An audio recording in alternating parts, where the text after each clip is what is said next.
అమ్మా భవానీ లోకాల నేలే ఓంకార రూపమమ్మా, తల్లి నీ మహిమల్ని చూపవమ్మా.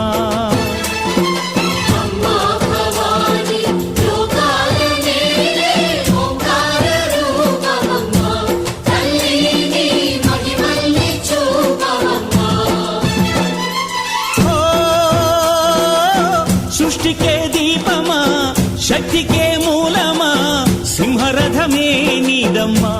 అమ్మ దుర్గమ్మ భక్తులను దీవించుమా.